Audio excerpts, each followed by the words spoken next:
I think we're recording. How are y'all today? Uh, we're going to finish up math today, and then we're going to talk a little bit about getting started with the school year and how homeschooling is so much different than getting a classroom ready to start in where you have lots of students coming in. It's so much more relaxed and you don't have to start doing it, so early like with the school teachers. And but let's first finish up with this math. I told you we'd talk a little about Kahns. Kahns. Kahns. It's a free platform online. Just type in Kahns Academy, okay? And you're the parent or teacher. You can set it up like that if you want to, but I don't do that. What I do with my grandchildren is each year they go into Kahns Academy, and where you can type in what you want to see, whatever grade they're going to start working in at that point, I have them type that grade in. So, like Toby would like this year maybe type in seventh grade math, okay? It will come up with a list off to the left of everything that's in seventh grade math, and you can just start at the top and have him work through it. And he gets a running total, and it tells him what the total will be if when he finishes that grade. And you've got videos under each area of math. There are videos to watch, or you can just go right straight to the subject he's been studying in his book. Like if it was dividing fractions, you'd find dividing fractions in the list, hit the go there. If he understands the dividing fractions and he doesn't need any help with it because you've taught it in your Saxon math or your Singapore math or whatever math you're using, and you're just wanting him to get lots of practice but fun, because that's the thing. Some kids do not like to write on paper and pencil. They don't like to answer questions in a book, but they love working on a computer. And Toby's one of those. He loves working on the computers. His two brothers did too. So they always got to do cons when we finished our lesson. Sometimes not daily, but at least once a week. And last year we pretty much made it on Friday. Look forward to Friday because you get to do cons on Friday. And so you can start right in with the lesson one of dividing fractions. If they've already had the lesson in their book, just start doing the activities. And once you do them, there's usually 6 to 10 problems on lesson one. And each time you do a problem and you get it right, it goes ding, which means you got the right answer. But if it goes click, that means you missed it. Then you go on to the problem two, all the way to the end of that lesson's problems, and it will give you a score. And if you didn't make a perfect score, it gives you the option to start over and try for perfection. If you got a decent score, maybe you just missed one, you might go back to that one because, or you could have done it at the time you missed it, and it will show you what you did wrong. It will show you how you should have worked that problem. And that's really a good thing to do. When you hear a click, a ding, and you don't get the ding, you might be in the kitchen. You say, "Oh, what did you miss? Why don't you watch the help and see what you did wrong before you go on to problem two?" And so it will show him, it will walk him through like on a chalkboard. Okay. And then he can try problem two. If he gets the ding, then you know he caught it, and let him just keep going through there. Missing one out of the lesson is okay. But if he's getting lots of clicks and not many dings, why don't you have him say, won't you say, "Oh, why don't you go watched the video for that lesson. And Mr. Kahn, and I forget what his first name is, uh, I don't remember. But Mr. Kahn uses a colored chalkboard type thing, like if he may use one color for the first part and then another color and then the answer a different color. And he loves to click around and try different colors, which I think kids like that. I get bored with it. I want him to just get on with the teaching, but the kids love it. Now, my children in Pflugerville who are in a self-contained gifted class. They're not in with everybody else in their school. They are using Kahns for most of their math. My grandson tells me that he spends most of his math time on Kahns. What we did here when I had more than one child doing Kahns is we set up a graph. We got that graph paper, that's got the little squares in it. Yeah. And for each child, we knew what the goal was for the whole end of year and each day when they finished cons, they would come give me their total score for that day where they were at. And we would graph it and we knew we had a goal where we would be when they finished seventh grade or fourth grade or whatever grade it was. You get more points the further up in the grade you are, but to finish. Yeah, yeah. It may be just a couple thousand down in grade one, and it might be up to 25,000 by the time they're in sixth grade. And so each child had their own graph because I could make a personalized graph up to 2,000 if it was a lower grade, and up to 20,000. Each little square on the graph, would stand for more than it did on that child that only had a lower number he was reaching for. And they enjoyed that, to coming and giving me their total, and they could see their graph growing day by day. Now, Mr. Kahn has added lots of other subjects in math now. And my eighth grader, when he was homeschooling, did economics on there. And last year, we did a lot of constitutional work uh, for our government, for Toby, um, on Kahns, because you can read the Constitution, you can read the amendments, and he explains them. And Mr. Kahn is a really good teacher. Um, that saved me having to buy a book, right? Just for government, because we were working through a multi-year world history, starting with the Stone Age and going up, and we got to the discovery of America last year, which was our second year. But we took all the times, and we studied the Greek cultures, we studied the Roman culture, and we took 2 years to do that. And I had a pair of doors on entry hall closet that are sliding doors, go like this. And we made a timeline for each one of those. And we tried to keep it consistent so that when the Egyptian timeline was going, then the Persian might be had started also, but not as far back as we knew Egypt. So we would have to start our Babylonian or Persian or Greek, whichever one we were working on. And what we would do, we would wait to make that timeline till we finished that time period. And that way, we could decide how long it had to be to stick with what we were doing with where we started the Stone Age and went on into the next one age.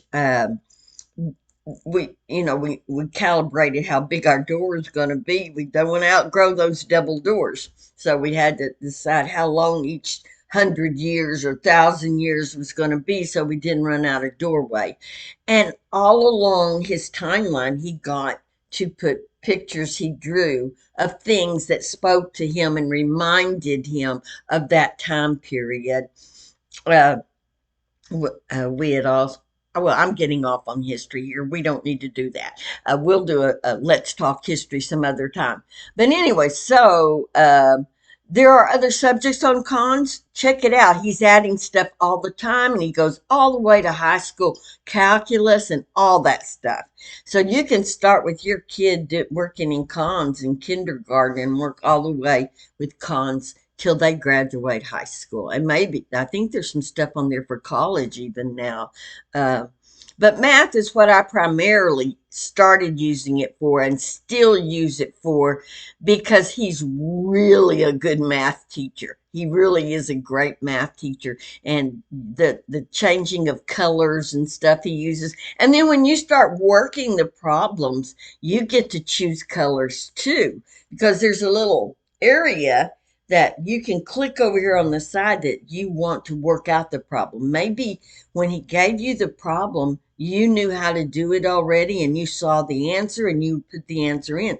But maybe it's one that you actually need to work out and you don't want paper and pencil. You go over to the writing tool. You can choose whatever color you want to use. And like his name is Hal or Cal or something like that. Whatever he does, you see him doing it when he's putting it on the board. You can do that too. If you want to use multicolors, you can.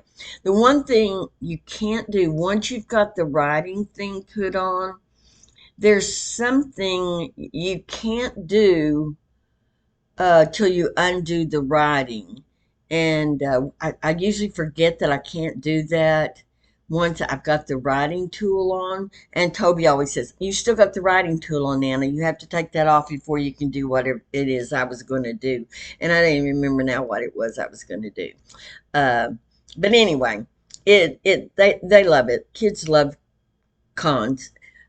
Maybe not as much when it's their only math program, like my kid in Pflugerville.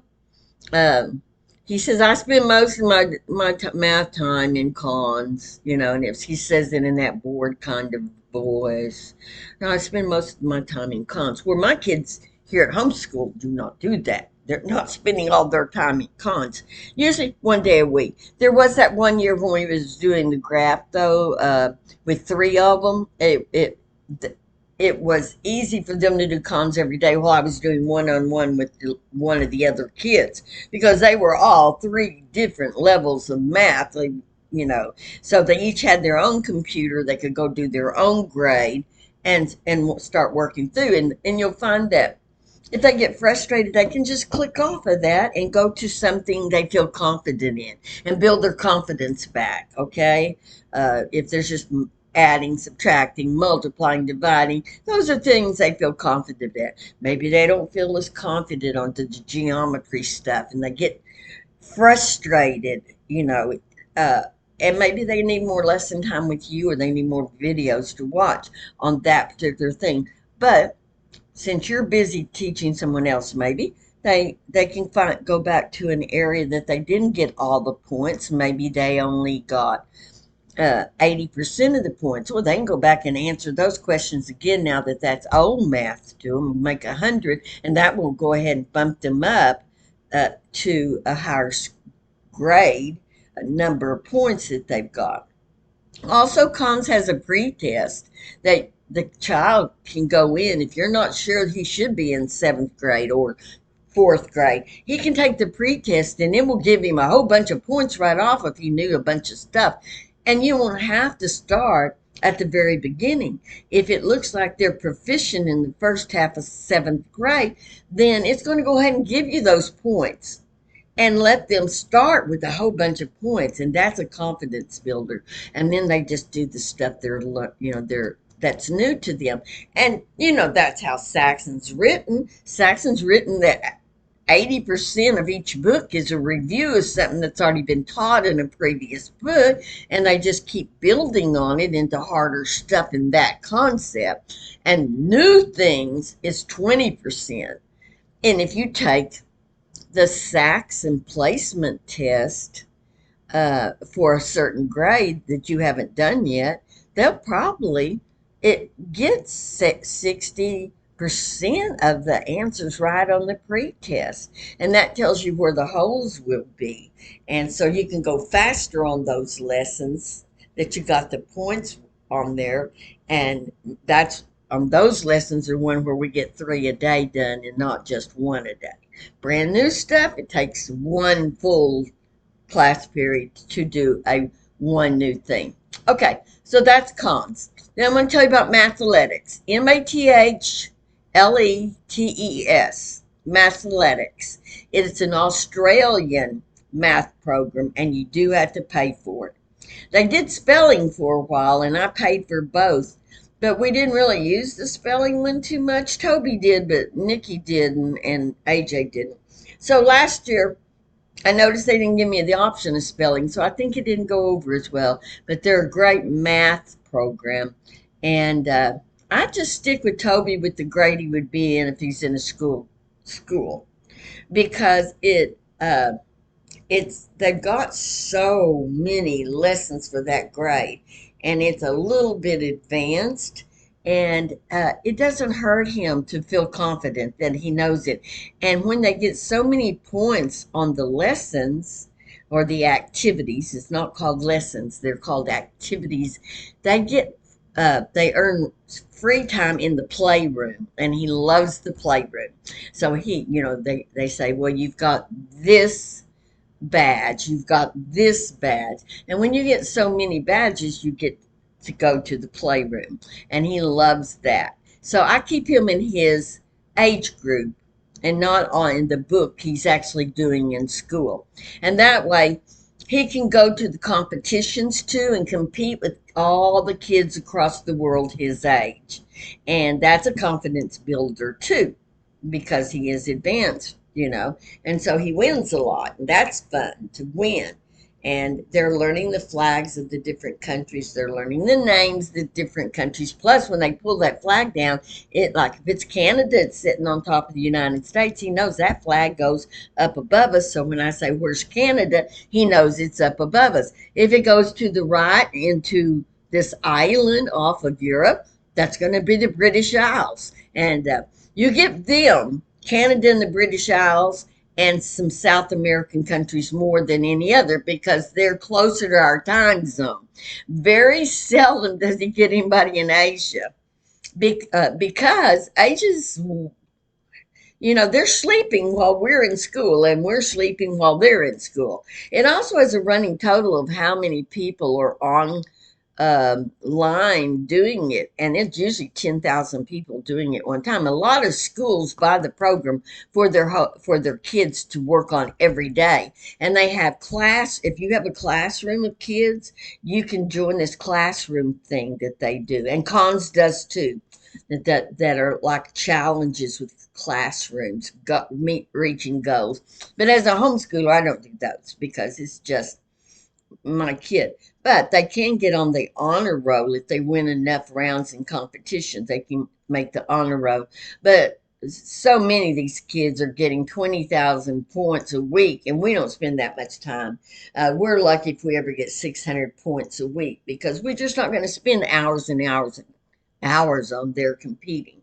There's other things in school we want to do than just math. Okay, so Mathletics then sponsors on Math Day, which is in March, I believe, or it could be May. Seemed like this year it was in May, but in the past it's been in March. Whatever Math Day is, International Math Day, they start that 48-hour contest that you can hop on anytime during the 48 hours and do your 10 competitions. And there will be tens of thousands on for 48 hours. But once you get your 10 games in against however many they put you against, they shut you off until Math Day is over with, which lasts 4 days to cover all the time zones. And then in about a week, they send you a text that shows what your child did. Or you can go on to if you've bought the program for the year, you can go on and look up Math Day. And you can even download a certificate that awards them their placement overall in the competition. And what I did the year the kids did so very good, they were in the top 100 even worldwide. I went and bought trophies and put their placement on them and gave them trophies because they had said their older brothers get trophies in chess club and going to speech meet. We never get any trophies, so we got pictures of them getting their trophies, and it was really exciting for them. They enjoyed that. Okay, so I think that covers about most of the stuff with math, except for how I actually teach it.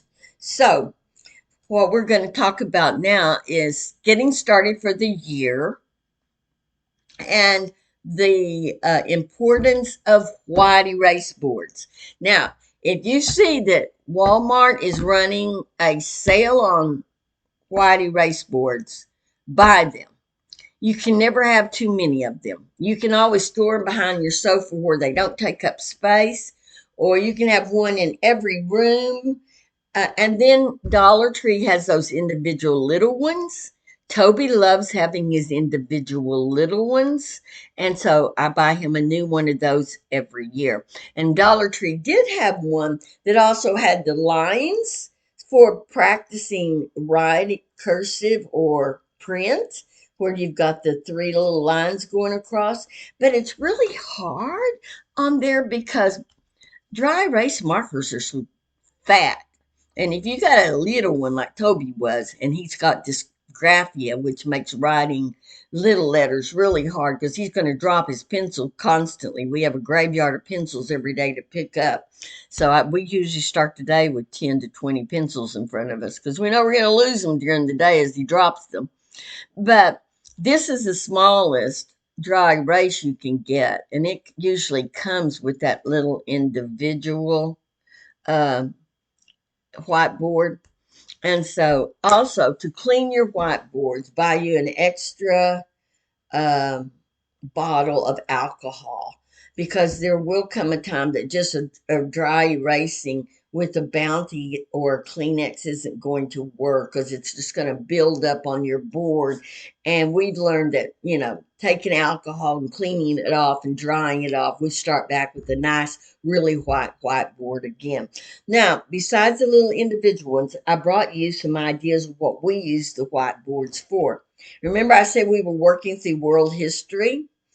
Well, I found a video that listed all of the Renaissance, the important things that you should cover on the Renaissance, and that's where we were this last semester. So what I did is I listed all those things that was really important in the Renaissance. And as I don't know if you can read my writing, I'm a pretty sloppy writer. But what I did, if we had already covered it by the time I found this, we put code words out here that we remembered from when we studied that.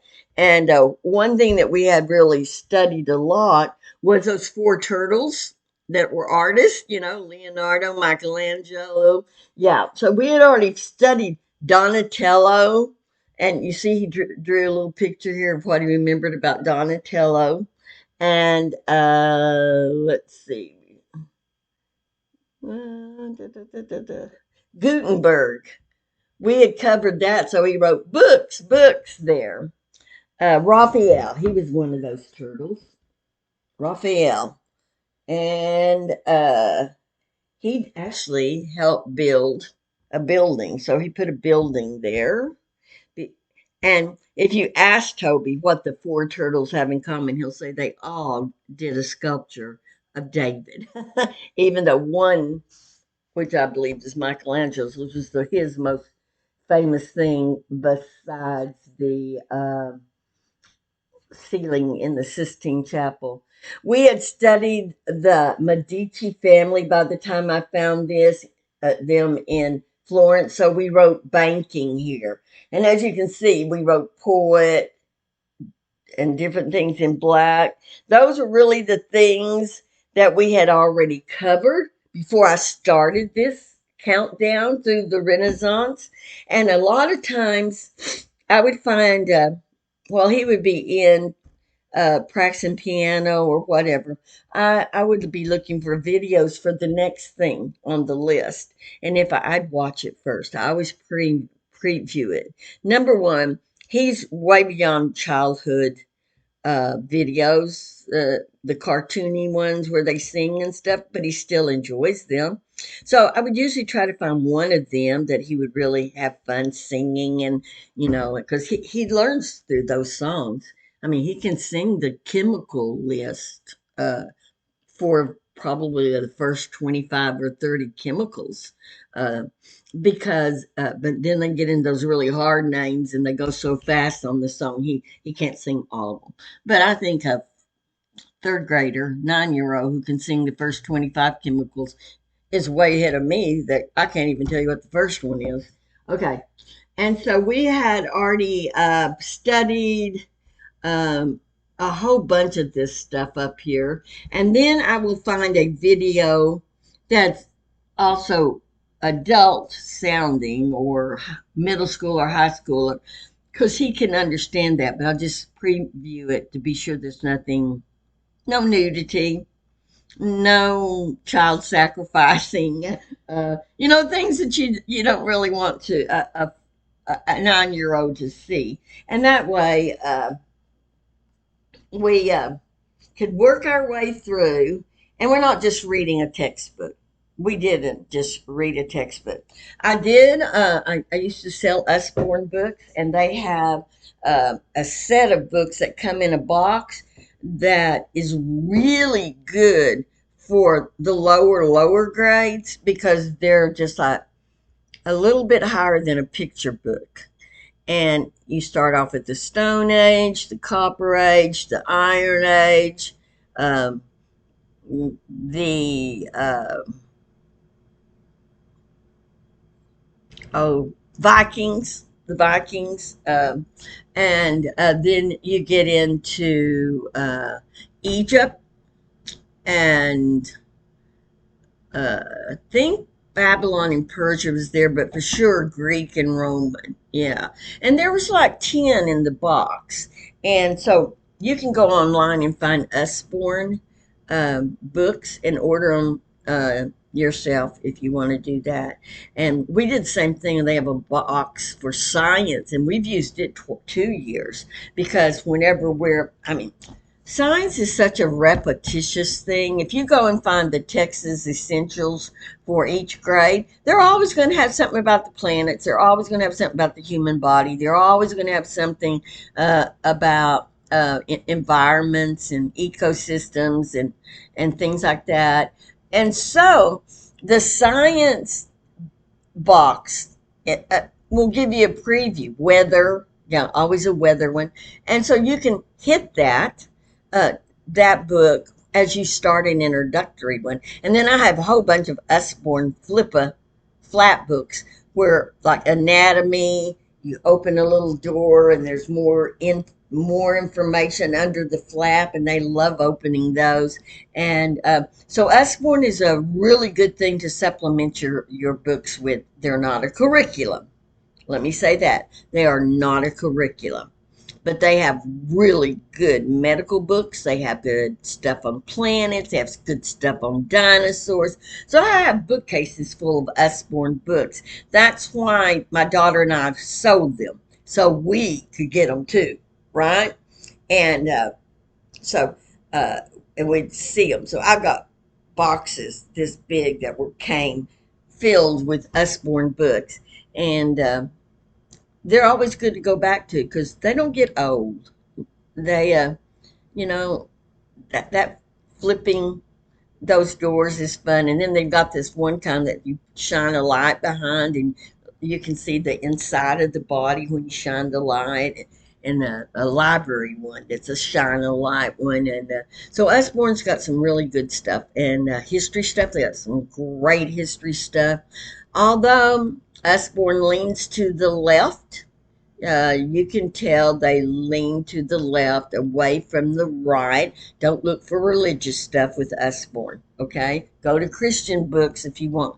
If you are a follower of Christ, uh, your curriculum is probably safer getting it from Rainbow Resource or Christian Books or McRuffy because of A. Becca, Bob Jones, all those are Christian curriculum. Saxon is not. Saxon is not. So uh, if you uh, uh, but they're just teaching math. I mean, the word problems might use a lot of foreign names, but they're not going to have two daddies together or two mommies or talk about this kid thought they were a cat or something like that. I mean, they're right leaning, but they're not Christian. Let me just put it that way. Okay, so with I showed you that what we did with history with our whiteboard, and then this one was the one I used the other day to show y'all their math scores on math day. And so you can turn them this way or you can turn them this way. All right. This is the one he normally does his math on. If he has 6 problems that he needs to write down, he'll do it on this size right here, not the little individual one. Uh, it's more for if we're planning a little project, an art project or something like that. He'll plan on that individual one. But this is the one, and it's a mess right now. I have not cleaned it off. We start every school day with a Bible study. And when Awanas is going on, he's working through the Awanas book. And so what we do with this one, the top half, we write the memory verse for the chapter he's in on there because each lesson has a memory verse.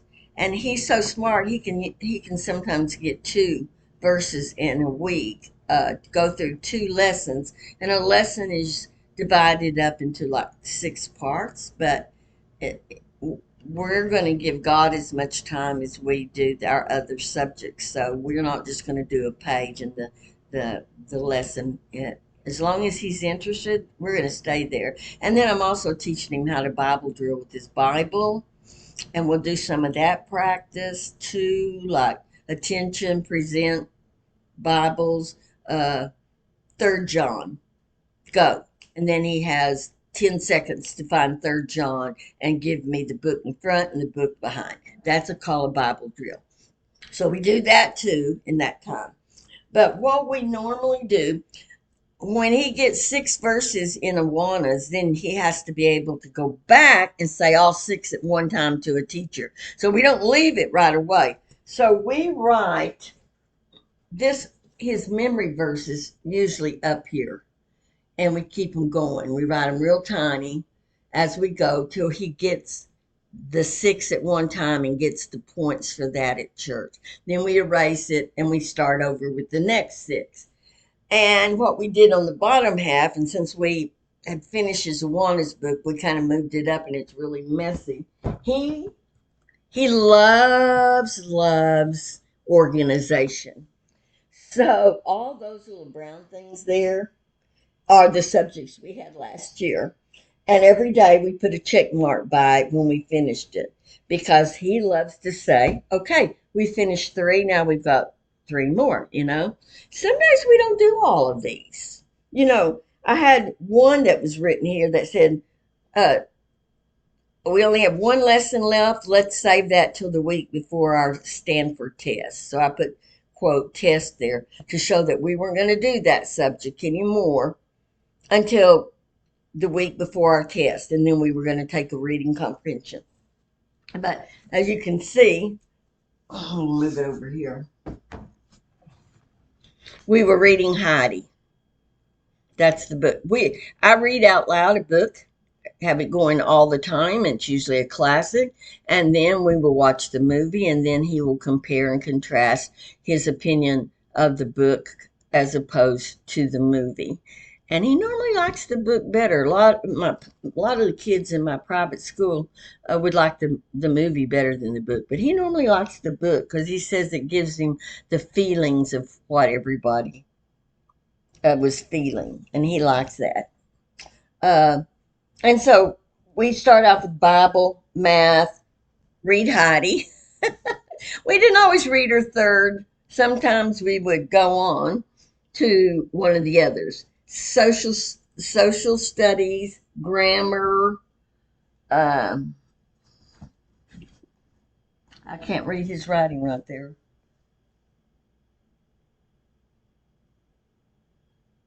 I have no idea what that was. Then over here we had cursive, something story, something else, and music. Science and music. Yeah. All right. Then we had reading and language. Reading and language. The reason we had so many is because we had a workbook. We had finished his McRuffy language book, and I wasn't going to start another McRuffy because they're like $180.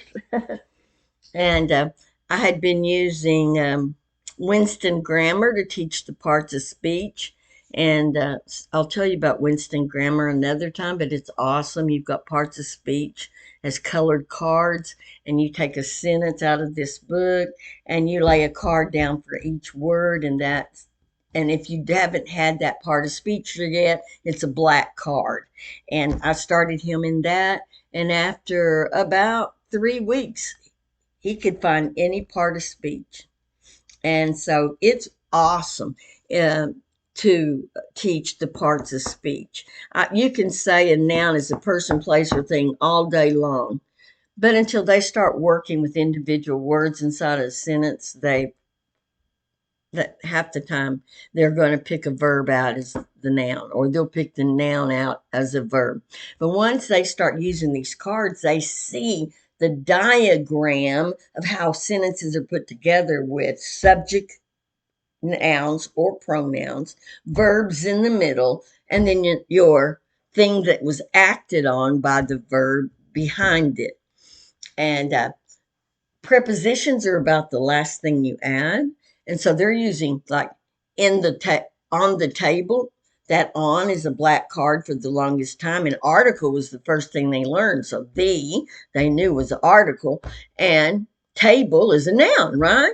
But what is that little of? And so when you finally get down to prepositions, and you can start, okay, I'm positioning it on the table. Now it's under the table. Now it's on my shoulder, on my head. And they will see those little words have that big word preposition. It's putting, it comes first, it precedes the thing you're putting, or where you're putting it, and it telling you where in relation to that noun it's positioning it. And so, man, preposition's so easy now because he had to work up to it. He had that black card all the time. So that's Winston Grammar. Someday I'll bring it downstairs and show it to you because we have a special place in the house that we do it. And that's what I want to talk about starting school. When I had multiple kids, we used a big art room in there for school. And he had his own little desk with the little cubby for his workbooks and stuff. And he loved to sit at his little desk and uh, do his work. And when we got shut in from the pandemic, they took his desk over to his house, and they knew I wouldn't be there with him. And he said, well, where's Nana? And they said, well, Nana's got to stay away from us, for at least 30 days because we got to make sure we're not sick and she's not sick. And he started crying. It was like, Nana and the desk go together. And he wouldn't sit in his desk. And so after 27 days and none of us had been sick, I was tired of being by myself. I just started going over to their house. They weren't leaving the house. They weren't being exposed to anything. They didn't have it. They weren't going to have it. So I just went over there and I would teach him, and he'd sit in his desk, and then I'd come back home. And when we finally got to where we came back to my house to do school, and we brought all of our books back and didn't have to live out of that box that I carried back and forth all the time. It was wonderful. We just brought the desk back. But he's outgrown it. He's 4'8" 8 now, and his little feet legs are too long for the desk. So I took it back to Goodwill where I bought it to begin with, and now we use the whole house. And that's what I wanted to tell you. Don't feel like you have to have a certain table for school, and that you have to have a certain uh, a place to keep your books. Use your whole house, you know. It is home schooling. It's not like a school where you have to be all self contained. And he doesn't really use this table where I'm sitting very much. And when he does, he sits on the other side usually. And I probably could count on my hand 10 times this year he sat over there and did anything. Once in a while, he would sit at my white art table in there and do stuff. Uh, he did take his Stanford 10 here with his computer. And yeah, he did a Stanford 10 there because it's an online test that Seton, you buy them from Seton Hall for homeschool. Most of the time, we start the day Bible, math, and reading Heidi or whatever book we're reading in on my sofa in there on the other side of this wall. And there's a little black table there, and we'll lay stuff there at the day. Over on the wall that way in there is a zebra table with a big bamboo basket, and all the books for this year are already in there waiting for us to start school. And what we do is we pull out the ones for morning and set them on the zebra table on one end. And as we finish them, we put them on the other end of the zebra table so that we know which ones are still on the zebra table, the ones we're working through. Okay. And at the end of the day, they all go back in the big basket. And that way everything's not scattered everywhere. Uh, but our white erase boards lean up against our coffee table that's in there, that we've got all of our pencils, all of our crayons, all of our scissors, and the things that we want is on the black coffee table. And and then we just sit on the sofa where it's comfortable. I mean, it's homeschooling. Be comfortable. Don't feel like you have to sit upright and rigid for school. I mean, they get comfortable reading. They want a blanket to wrap up in. It's okay. It's a homeschool. Now, when we were doing Netflix number blocks, we started going upstairs. They have their own bedroom up there and their own TV and a desk. I have a closet I had changed to a big desk area with bookshelves of it, since nobody's using it for clothing closet up there. The doors are off. So you walk in there, you can just pull up a chair and you have a desk that you can work at. You've got bookcases. Plus, all around the ceiling, I had a bookcase, I had a shelf put all the way around the room. And all my library books from when I taught school are up there, alphabetized by author. So, like when I know I want to read Heidi, it's going to be with the S's because Spirey wrote it. If I want to read Number the Stars, that was Lois Lowry. It will be on that wall with the L's, you know. And the books I read to him are good books. Lois Lowry, I read hers. Andrew Clements, my oldest son, which is my middle child, loved anything Andrew Clement wrote, even when he was in high school. One year he was going to keep my art clinic, my ceramic store open for me for a week because I had to go to school for something. And he said, "Would you just pull all the Andrew Clements book? I want to reread them."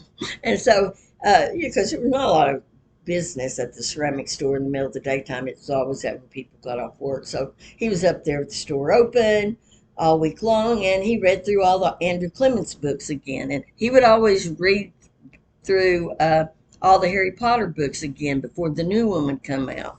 And he likes to find an author he likes, and he's going to be a fan of theirs forever. Um, so that's him. He likes to listen now to the books. He drives in the car listening to books. And my third born child hates to read, but he loves books. on audio. So he's always listening to podcasts or books. And even though he never really enjoyed holding a book and just reading through it like my other children did, of course, Tara loves reading books because she also likes writing books. She likes to write. And Nikki never liked to read too much. He did find one of a series that Usborne had of a real live adventure guy who teaches you how to live in the wild, and but they're fictionalized books about kids who were in those situations, and he happens upon them and teaches them how to live in that ecosystem. And there were like 20 Usborne books in that. He read it, all of them, in one semester. And so he really liked those books, and I'll try to look that up for you so that you and show you some of those. That but now that he's in public school, I found out that he's made a connection with the school librarian because she knows he likes graphic books. I can never get him to look at the graphic books, but she has got him into graphic books, and he's reading them a lot. Toby likes two different writers uh, uh, that write about Minecraft and another game he plays on there where these kids get sucked into the game and they have all these contests, and he loves those books, so he's read just about everything those authors have written. So he can read a book a day. Yeah, they're chapter books. They got like 13 chapters in them. And we would be in the car for 5 hours a day, 2 hours taking AJ to his fine arts school and 2 hours driving home. But we'd come back at 5, so we'd take an extra hour. So he would start a book in the morning and he'd finish it in the car, never reading in school those books. This year, I'm going to change it up. We're going to be doing Texas history in the morning and U.S. history the same timelines, as to see what's going on in the U.S. while Texas was fighting in the Alamo to get free from Mexico. What was the U.S. doing while Texas was a country? We're going to make a timeline that shows Texas and U.S. government how they went along till they came together. And so I'm going to have his reading this year. Instead of buying a curriculum for reading, I'm going to have him read biographies. Yeah. And I bought numbered cards. I'm numbered, colored cards. And biographies are going to be one color. And then fictional books will be one color. And then when we do poetry or fables, they'll be a different color. And I'm going to buy a 5x7 card file that he can file them in, and he'll learn how to make a book report by putting the information he needs to answer on those 5x7 cards. And I already have so many biography books that he can read. Texas heroes and United States heroes and missionary heroes.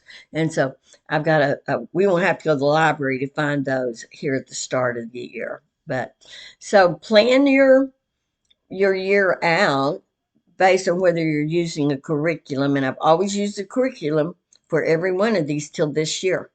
And well, I wasn't with the world history for 2 years. Uh, but I had so many books about all the different things. And so many times you can find such great videos. Like if you're studying American Indians, uh, the History Channel has a whole huge group of uh, videos on Indians, starting with they worked their way from Northern America all the way down to South America, the southern part of the United States. And it's really, really interesting. And then, like when you're studying the presidents, History Channel has uh, 3 or 4 presidents per video. And so we started with Washington, Adams, Jefferson, Madison. And so I also bought um, at the Dollar Tree